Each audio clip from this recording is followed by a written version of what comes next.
Hello friends, welcome to Easy Software. இந்த வீடியோவில் நம்ம எதை பற்றி பார்க்க போகிறோம்னா ஒரு சிஸ்டத்தில் ரெண்டு பிரிண்டர் கனெக்ட் ஆகிருக்கு. அதாவது ஒரு டாட் மேட்ரிக்ஸ் பிரிண்டரும் கனெக்ட் ஆகிருக்குது, ஒரு தெர்மல் பிரிண்டரும் கனெக்ட் ஆகிருக்குது.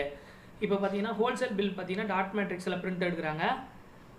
ரீட்டெயில் பார்த்தீங்கன்னா தெர்மல் பிரிண்டர் டிவிஎஸ் தெர்மல் பிரிண்டரில் பிரிண்ட் எடுக்கிறாங்க. ஓகே, இப்போ நம்ம பிரிண்டர் எப்படி டிஃபால்ட் பிரிண்டராக மாற்றுறது அப்படிங்கிறத நம்ம பார்க்கலாம். ஓகே, நம்ம சேனலை சப்ஸ்கிரைப் பண்ணாதவங்க அப்படியே சப்ஸ்கிரைப் பண்ணிடுங்க, பக்கத்தில் இருக்கிற பெல் பட்டன் அழுத்திடுங்க. நம்ம போடக்கூடிய அடுத்தடுத்த வீடியோக்கள் உங்களுக்கு நோட்டிஃபிகேஷனாக வரும். ஓகே, வாங்க இந்த வீடியோக்குள்ளே போகலாம். ஸ்டார்ட் மெனுக்கு போகிறோம், அதில் டிவைஸ் அண்ட் பிரிண்டர்ஸுக்கு போகிறோம். இதில் பார்த்தோம்னா இப்போ டிஃபால்ட்டாக பார்த்தீங்கன்னா எந்த பிரிண்டர் டிக்காக இருக்குங்கிறது இது டிஃபால்ட் பிரிண்டராக இருக்குதுன்னு அர்த்தம். இப்போ இந்த டிக் மார்க் க்ரீன் கலரில் இருக்கிறது டிஃபால்ட் பிரிண்டராக இருக்குது.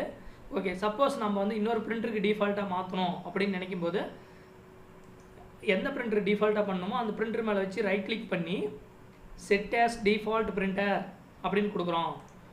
அப்படி கொடுக்கும்போது என்ன ஆகுன்னா நமக்கு இந்த பிரிண்டர் டிஃபால்ட் பிரிண்டராக எடுத்துக்கும்.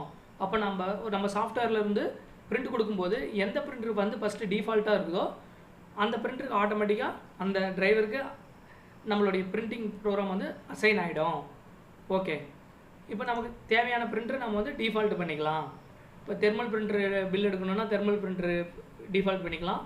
இல்லை எனக்கு டாட் மேட்ரிக்ஸ் பிரிண்டர் டிஃபால்ட் பண்ணணும்னா டாட் மேட்ரிக்ஸ் பிரிண்டர் மேலே வச்சு ரைட் கிளிக் பண்ணி டிஃபால்ட் பண்ணிட்டோம்னா நமக்கு டாட் மேட்ரிக்ஸ் பிரிண்டரில் பிரிண்டிங் வரும். ஓகே, தேங்க்யூ ஃபார் வாட்சிங்.